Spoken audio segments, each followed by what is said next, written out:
O Senhor esteja convosco. Ele está no meio de nós.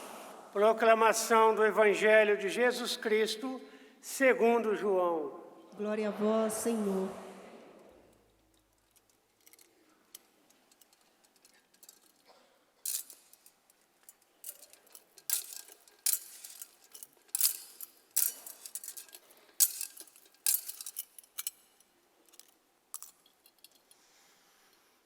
Naquele tempo, Jesus apareceu de novo aos discípulos à beira do mar de Tiberíades. A aparição foi assim.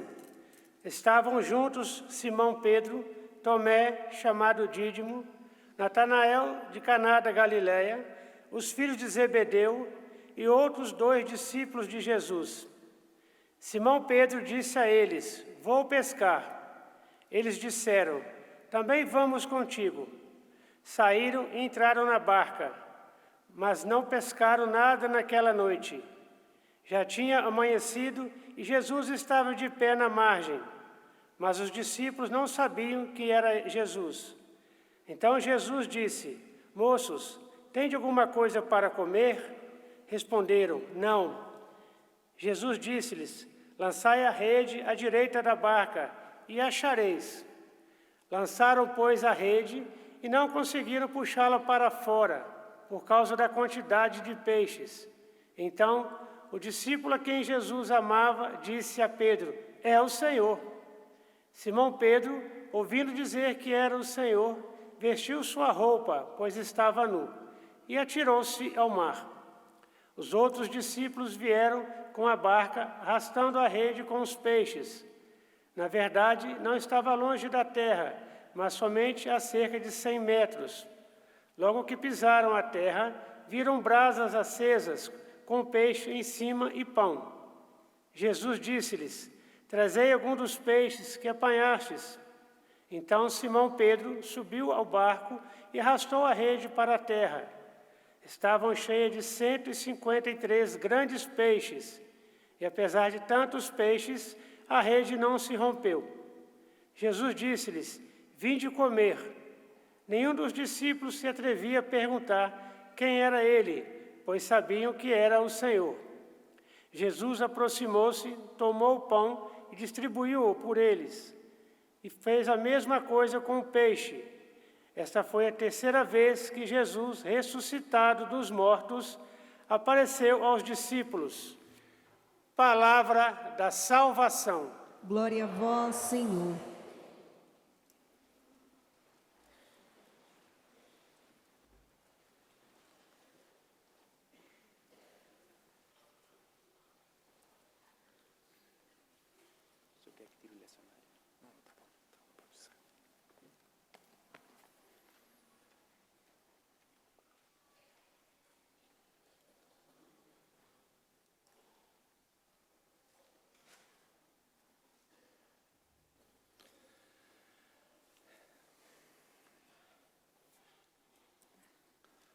Escutando o Evangelho de hoje, essa parte inicial, nós não sabemos exatamente o que estava acontecendo nos corações dos discípulos de Jesus, dos apóstolos. Pedro, como nós escutamos, disse para seus companheiros: "Vou pescar." Eles responderam: "Vamos também contigo." Sabemos que eles eram pescadores, mas numa outra parte da vida, antes de serem chamados para a missão pelo próprio Jesus. Então agora, neste momento, este convite, "vamos pescar", é meio como se dizendo: acabou. Aquela história de sermos chamados, de sermos escolhidos, isso acabou. Vamos voltar àquilo que a gente fazia antes, porque aquilo que parecia que daria em alguma coisa, infelizmente não vai ter o futuro. E vão pescar, só que, como nós ouvimos, naquela noite não conseguiram pescar nada. Ainda como se fosse agravando toda esta situação um sinal. Nem isso está dando certo. Será que a esperança ainda permanecia nos corações dos discípulos? Humanamente, os apóstolos não poderiam esperar muita coisa. Talvez ao contrário, sentiram o peso das próprias ações nos últimos dias. Nós sabemos muito bem como está o nosso coração quando nós estamos bem com Deus. Quando em alguma parte nós erramos, quando tomamos alguma decisão que sabemos que nos afastou do próprio Deus. Nosso coração não fica bem. Parece que tudo nos desanima, parece que o esforço, aquele que devemos fazer, nosso dia a dia, ele pesa diferentemente. Ele parece que não traz nenhuma satisfação, ao contrário, só o cansaço. Mas como nós ouvimos, de repente Jesus aparece. Está por lá, por eles. Começa a dialogar, a interagir. Eles não o reconhecem de imediato, mas sabem no coração que é Jesus. Jesus traz de volta a esperança nos corações deles. Spes non confundit é o título da bula do Papa Francisco que proclamou o ano de 2025, o ano jubilar ordinário. Spes non confundit. A esperança não decepciona, não engana, não envergonha, não humilha. Assim que podemos traduzir aquilo que São Paulo quis transmitir na sua carta aos Romanos, no capítulo 5.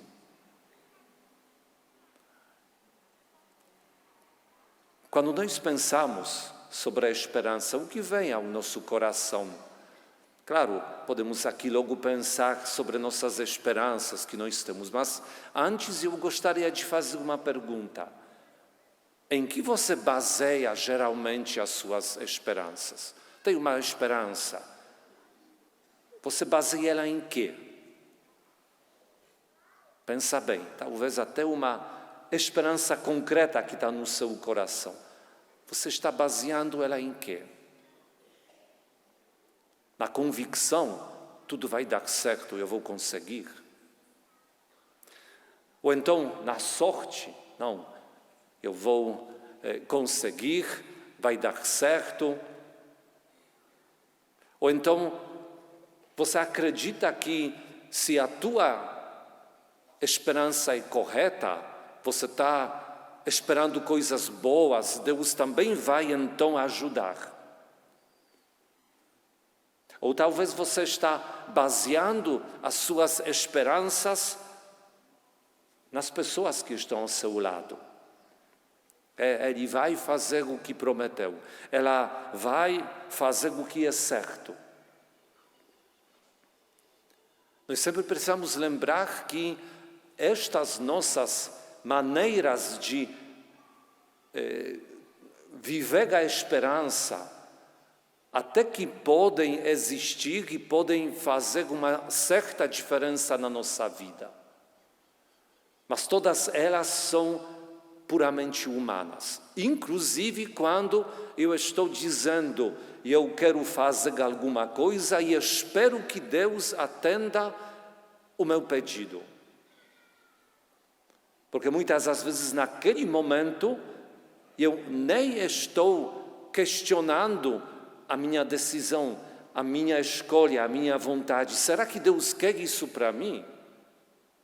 Nós podemos simplesmente partir do princípio, aquilo que eu quero é certo, por isso Deus, Ele vai fazer aquilo que eu peço. Nós não falamos, não sei como em outras partes do Brasil, mas no Rio de Janeiro muitas vezes se escuta, se Deus quiser. E o que alguns acrescentam, e Ele? Nós não sabemos se Ele quer. Como nós sabemos? Eu não sei, na minha vida, a minha história, nos momentos, eu não sei qual é a vontade dEle. Eu só sei que Ele não tem obrigação de querer a mesma coisa que eu quero. Será que Ele é obrigado? Então nós entendemos que até nestes momentos, quando procuramos Deus para escorar as nossas esperanças, estamos olhando esta história toda humanamente. E nesta carta aos Romanos, nós escutamos: a esperança não decepciona, porque o amor de Deus foi derramado em nossos corações pelo Espírito Santo que nos foi dado. O Espírito Santo derramou o amor de Deus em nossos corações. O que isso significa? Isso significa que nós podemos perceber, experimentar e nos sentir amados por Deus. É a primeira coisa. Se eu penso na esperança, aquela que vem de Deus, eu preciso entender, a minha esperança é o fruto do amor de Deus. Deus me ama, é meu Pai, estou nas mãos dEle. Pronto. O que eu vou pedir ou não vou pedir é outra história. Porque o que de fato importa é esta convicção. Eu sei que estou nas mãos de Deus e Ele me ama e Ele quer meu bem e Ele é meu Pai. Claro que Ele nos convida para que também nós sempre apresentemos a Ele os nossos pedidos, as nossas preces, é certo. Mas Ele sabe aquilo que eu preciso, Ele sabe exatamente como Ele deve agir para o meu bem. Porque, de fato, a maior preocupação dEle não é criar um paraíso para mim aqui na Terra. Que isso seja claro para nós. É nos garantir a eternidade. É isso que importa. O que adianta conquistar o mundo inteiro se o preço é a perda da nossa alma? Vale a pena? Então, muitas das vezes nós, quando pensamos nas esperanças, nós precisamos, em primeiro lugar, colocar a nossa esperança na vida eterna.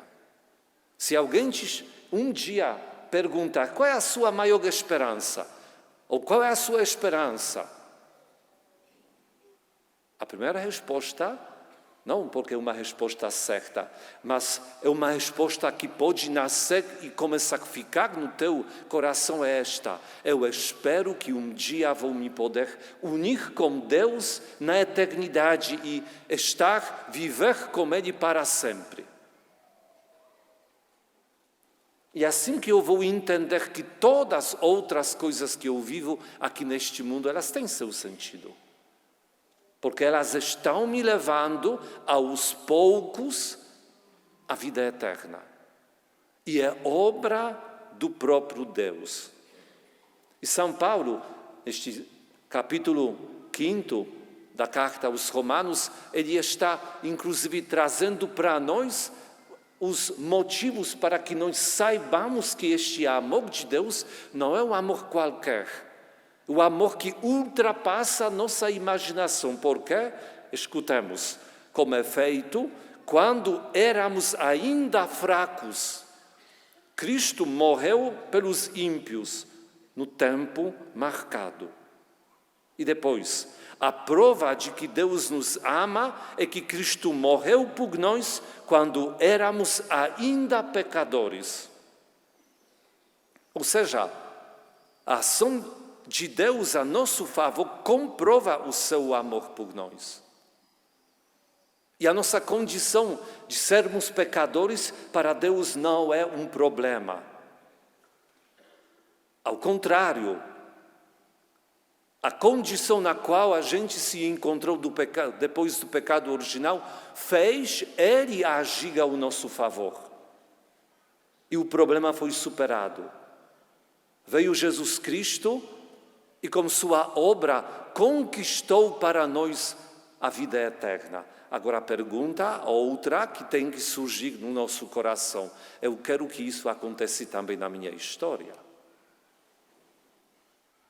O que Deus já fez por mim, Ele já fez.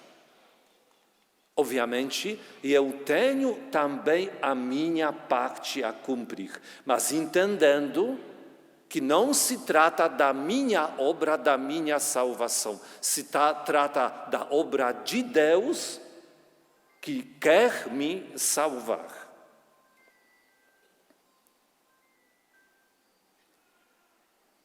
Estas palavras que nós ouvimos, que falam sobre o amor de Deus que veio ao encontro do pecador, vão contra uma convicção humana muito comum que tantas vezes aparece nas nossas palavras, também nossas atitudes, inclusive dentro da igreja, na nossa vida espiritual.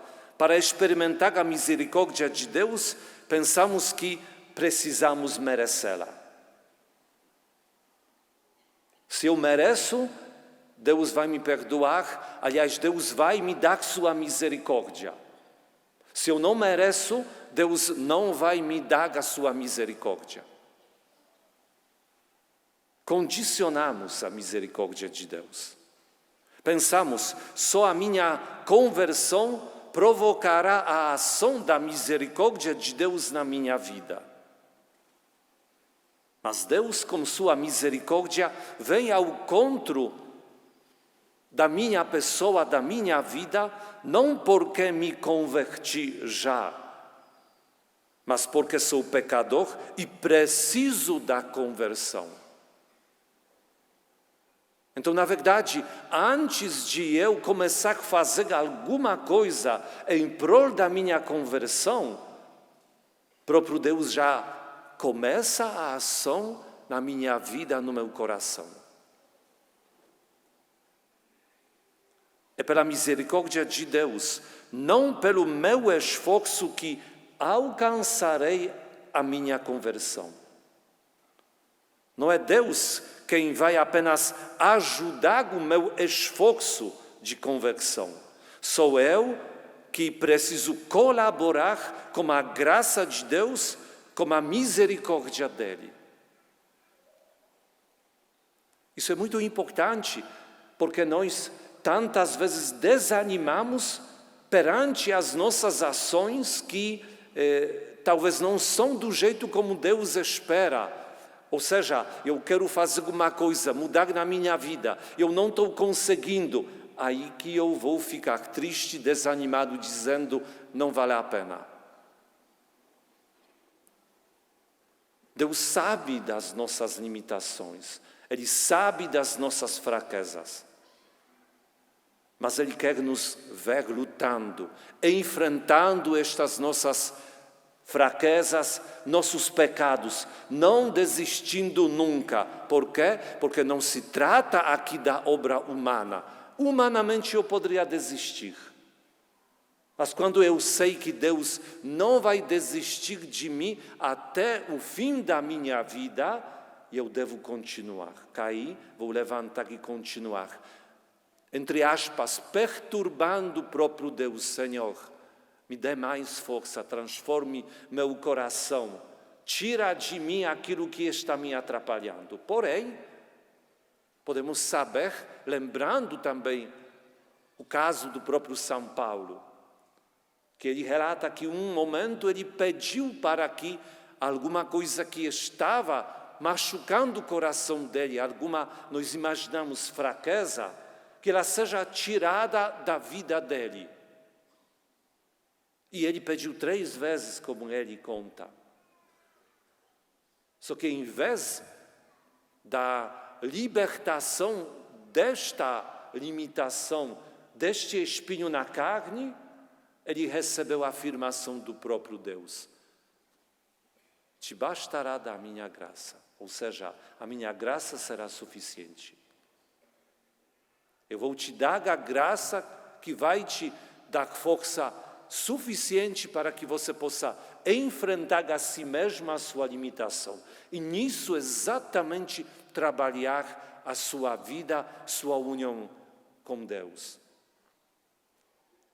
É interessante o que Papa Francisco, saudoso Papa Francisco, na exortação Gaudete et Exsultate, nos disse sobre o neopelagianismo que surgiu nestes tempos, últimos tempos, e talvez está marcando corações das pessoas. O pelagiano, no fundo, mesmo que fale de graça, dá mais importância ao esforço humano do que à ação da graça. Conduz de forma sutil a crer que tudo é possível pela vontade humana, como se ela fosse pura, perfeita, todo-poderosa. Olha o que está nos dizendo. Cuidado para não dar mais importância ao esforço humano do que à ação da graça. Eu sei que eu tenho que mais pedir a graça de Deus do que tentar me esforçar por minha própria conta. Eu tenho que mais implorar que Deus me socorra e me sustente do que tentar encontrar jeitos humanos de vencer as minhas tentações. Por que o Papa Francisco estava nos advertendo contra essa postura? É porque muitas das vezes ela é um sinal do orgulho do ser humano. Eu ainda estou no comando. Eu ainda estou dominando a minha fraqueza. Eu ainda vou vencer a minha fraqueza, chegar para Deus e dizer, olha agora, viu? Consegui. Agora chego para você, agora mereço a tua graça, agora mereço a sua misericórdia, viu? Como eu sou bom. E muitas vezes ainda melhor do que aqueles que não conseguiram. Eu sei cuidar de mim, sozinho, do meu jeito.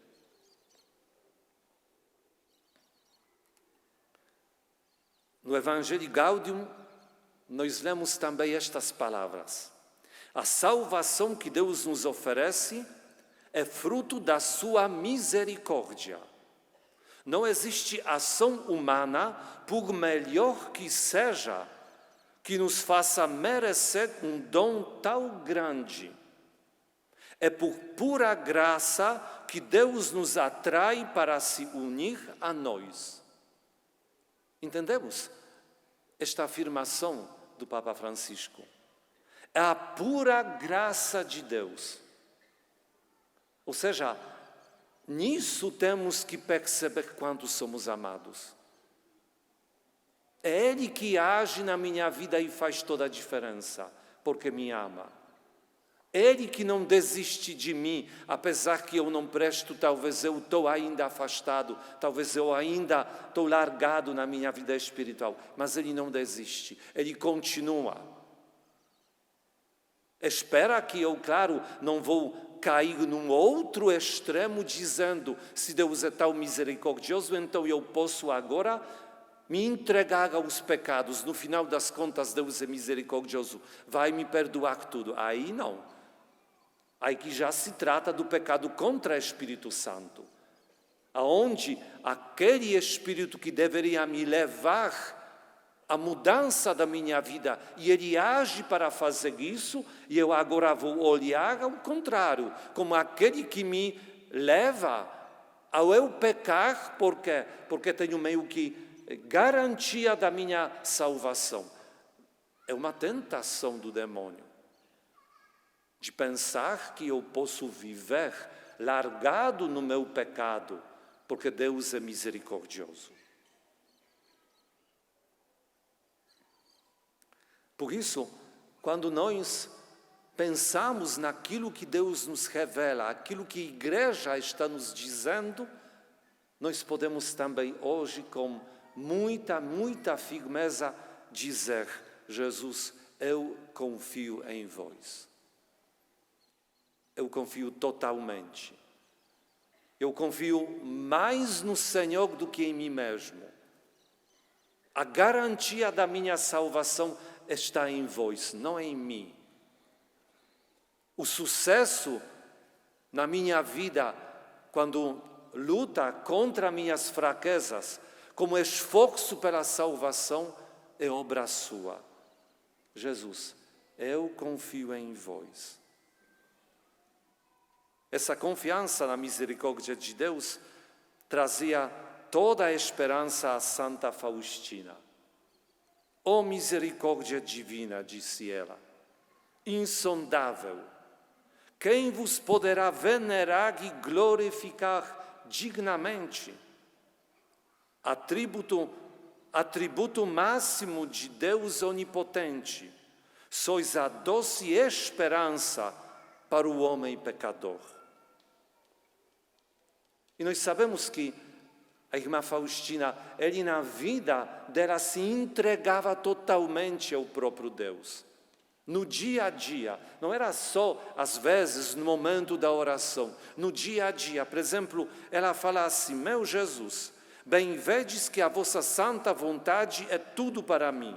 Não me importa o que façais comigo, se mandardes que eu ponha mãos à obra, trabalharei tranquila. Se, por intermédio dos vossos representantes, me mandares esperar, esperarei com paciência.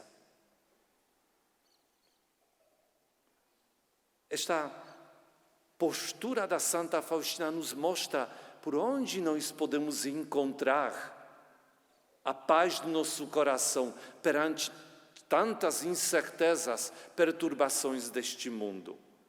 E ela, de fato, disse: quando me submeto à santa vontade de meu Deus, uma profunda paz inunda a minha alma. Ó meu Jesus, vós não recompensais pelo sucesso na oração, pelo sucesso na ação, mas pela vontade sincera e pelo trabalho empreendido. Por isso, se nós queremos ser construtores da nossa salvação, aliás, colaboradores da obra da salvação da nossa vida, nós temos que lembrar: a pedra fundamental é Jesus Cristo. É nele que temos que construir. É nele que temos que colocar todas as nossas esperanças.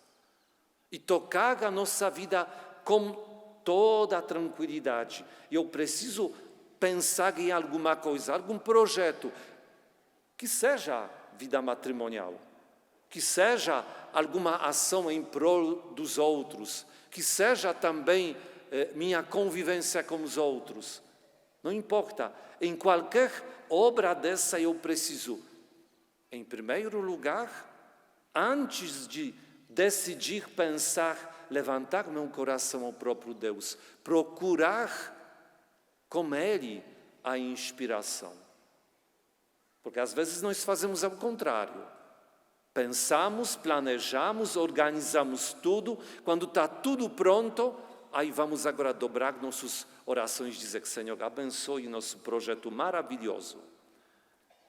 Fizemos sozinhos, nem precisamos do Senhor. Está vendo como somos maravilhosos?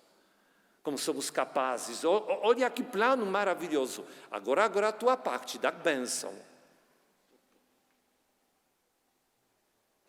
Nada disso.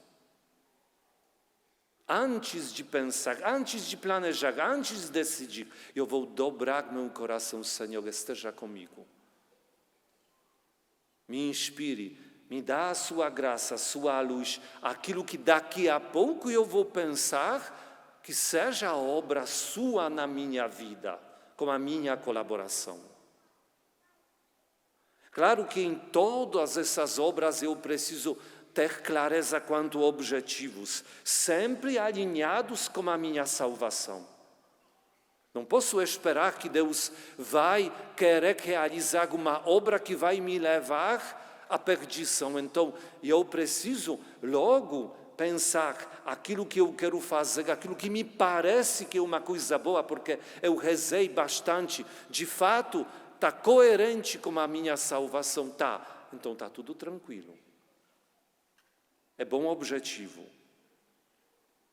Depois, como que eu vou colocar em prática aquilo que eu pensei? Como que eu vou alcançar esse objetivo? Sempre pensando em coerência com os ensinamentos de Deus. Eu não posso pensar daquele modo, um fim vai justificar os meios, ou seja, o meio está errado, mas eu quero coisa boa.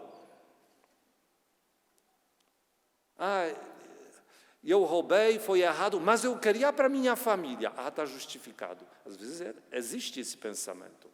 Não, eu enganei aquela pessoa, ganhei com isso. Não, mas minha intenção foi boa, eu queria bem da minha família. É porque minha família está precisando.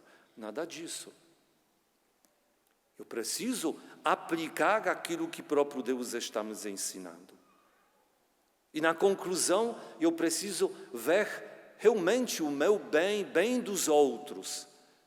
Mas se também meu esforço vai ser frustrado, eu não posso naquele momento reclamar. Por quê? Porque esta é a hora de dizer que seja feita a vossa vontade, Senhor. E perceber uma coisa muito importante, mesmo que todo este meu esforço parece que foi em vão, mas não foi. Porque eu buscando Deus naquilo tudo, eu já me aproximei a Ele, ganhei. Estou mais próximo dEle. Depois, trabalhei em coerência com minha salvação. Talvez não levou este esforço o objetivo que eu queria, bom, mas eu trabalhei em coerência com a minha salvação. Depois, se eu pratiquei tudo conforme ensinamentos de Deus, eu pratiquei amor a Deus e ao próximo. E trouxe com isso benefícios para a minha vida, benefícios para os outros. Então, que nós possamos, hoje, pensar um pouco sobre esta grande obra da salvação que Deus realiza na nossa vida e nos entregar plenamente nas mãos dEle, com toda a confiança, com toda a esperança. E ainda lembrar as palavras de São João Paulo II. Somente Cristo é a pedra angular sobre a qual é possível construir solidamente o edifício da própria existência. Somente Cristo conhecido, contemplado e amado é o amigo fiel que jamais nos desilude, que se torna o nosso companheiro de viagem e cujas palavras aquecem o nosso coração. Peçamos ao próprio Cristo para que Ele nos conduza na nossa vida. Que essas palavras tão simples, mas tão profundas, sejam como um refrão da nossa vida. Jesus, eu confio em vós. Confio em vós. Amém.